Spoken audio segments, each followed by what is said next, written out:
Hola, ¿qué tal? Y festejo este encuentro. Agradezco enormemente a la organización, a quienes idearon, a quienes soñaron y después concretaron esta maravillosa cumbre que es ni más ni menos que un espacio para cambiar el mundo.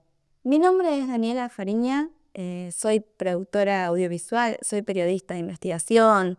Estudié comunicación convergente, tecnologías y soy pedagoga también. Estudié formación pedagógica, hija de docentes. Me apasiona la educación, me apasiona la comunicación y esa capacidad que tiene de representar el mundo que queremos y el que tenemos. Pero también es cierto que existen enormes revoluciones tecnológicas en este contexto y estamos ante una posible catástrofe en cuanto al derecho a la comunicación y esa otra posibilidad de los medios para tapar la realidad. Hay una enorme relación entre el derecho humano a la comunicación y la trata de personas. Por eso ambas son delito de lesa humanidad. Pero bueno, acá nos encontramos para pensar desde las buenas prácticas, para pensar esos ejemplos que nos llevan a buscar soluciones a los problemas que tenemos y no solamente denunciarlos. Entonces quería comentarles, por ejemplo, en Argentina, que es desde donde se piensa también este encuentro, tenemos una práctica reciente que tuvo que ver con la cobertura del caso Loam. Les debe resonar porque fue conmovedor y fue generando una ola de contagio muy emocionante, que quizás en Argentina no tiene un final feliz todavía, pero sí en el resto del mundo movió un montón la sensibilidad con respecto a la pedofilia, la trata de niños y de niñas, que es la cara más atroz, más terrible, la más dolorosa de lo peor de la humanidad. En eso estamos de acuerdo todas y todas quienes estamos acá. Pero ¿por qué tenemos que defender las democracias o esta idea de que la comunicación, los medios de comunicación, sean distribuidos democráticamente? Porque de lo contrario, el crimen organizado en el mundo está avanzando por encima de estas instituciones que mencionaba anteriormente, utilizando como poder de perpetuación de su impunidad a los medios de comunicación. Yo propongo definir a la trata como una forma extrema de disciplinamiento social y a la prostitución, a toda forma de prostitución, como una renuncia a la igualdad. Porque es la mirada de la intimidad y las formas de relacionarnos en lo cotidiano la expresión más chiquita de esas otras relaciones de poder que se van tejiendo a gran escala. Cuando el cuerpo pasa a ser un objeto, cuando el deseo no tiene más valor, cuando el sexo es algo no deseado, empieza a aparecer el placer del consumir por encima del compartir. Las relaciones sexuales son un acto de compartir y la convierten en una cosificación del objeto de deseo. Por lo tanto, es primar la lógica del saqueo. Todo aquello con lo que se relaciona esa forma de mirar la subjetividad de un otro, después se va a relacionar a la manera en la que nos vinculamos con el planeta, con los recursos, y es un sistema de saqueo que ya no da para más. Por eso existe el informe de McBride, por ejemplo, que hace muchísimos años, en 1975, planteaba que la concentración de los medios iba a derivar en un planeta totalmente destruido, en decrecimiento de las guerras, en la erosión del planeta por encima de su conservación. Es una cuestión de supervivencia, ¿no?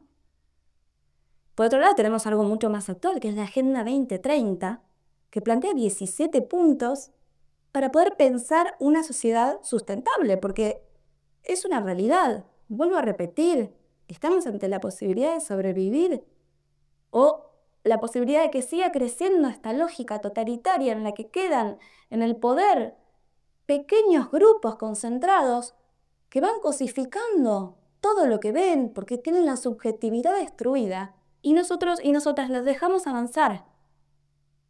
Avanzar a través de los medios de comunicación, por ejemplo. Si pudiéramos trabajar internacionalmente en agrandar, en sostener y en enriquecer estas instituciones internacionales para poder coordinar las verdades que tienen que ser oídas y pudiéramos regular la comunicación para la neutralidad de la red, seguramente sería cada vez más chico el número de trata de personas, pero lo que está sucediendo es que de la mano de la concentración mediática aparece cada vez más víctimas, cada vez más infancia detrás del horror, porque la vida no vale, porque el poder se concentra. Así que trabajar por la democracia es trabajar por la vida, luchar por la vida. No se trata de imponer sistemas institucionales ni hacer colonialismo porque vengan organismos internacionales a velar por los derechos humanos en un lugar. No, se trata de velar por la paz. Esto ya se estudió. Y está el acuerdo de la Agenda 2030 pidiendo y rogando que cuidemos la transparencia en todas las instituciones, incluida en la comunicación, porque si no, nuestra supervivencia está en juego. En este momento, a pesar de los colores que me rodean, es un día muy gris para mí, porque estamos ante un fallo de la Corte Suprema en contra de la expresidenta Cristina Fernández de Kirchner, después de ella haberse anunciado candidata, y vuelve a nuestro país una época oscura, llena de persecución, de censura, de miedo. Yo soy víctima de persecución y de violencia política hace muchos años, y el crecimiento de la persona va de la mano de esto, ¿no? Es una impunidad creciente, pero que tenemos que saber que son pocos, que son menos, que se trata de seguir contagiando las ganas de vivir bien y entender que espacios como estos, donde nos podamos encontrar y solidarizar, son fundamentales ante los totalitarismos, ¿no? Estamos ante una posible tercera guerra mundial si no frenamos a estos sujetos sociales que están destrozando nuestras instituciones y nuestras poblaciones enteras, ¿no? Por eso quería hablar también de los pactos de silencio. Bourdieu hablaba de una cultura que se empieza a generar, aquello que no se puede nombrar es algo tácito en las sociedades. A medida que se va instalando un sistema represivo desde lo simbólico, simplemente lo que se empieza a hacer es invisibilizar a las víctimas, por ejemplo, invisibilizar el hecho de que no se puede hablar. Lo que ocurre con la trata de personas y el tratamiento mediático al respecto es que empieza a verse a través de ella una trama de censura y de maltrato a los comunicadores y comunicadoras que van generando una cultura de silenciamiento. Entonces no solo se meten con el tema de la violencia de género y el robo de cuerpos y la esclavitud moderna, sino que empiezan a cambiar la lógica interna de toda la comunicación, generando una pérdida de derechos laborales para esos trabajadores y trabajadoras que empiezan a tener miedo y no pueden expresar la exactitud de las informaciones que deberían transmitir. Entonces, como vemos acá en pantalla, hay una relación directa entre el derecho a la comunicación y la trata de personas y tiene que ver con las invisibilizaciones de los principales casos.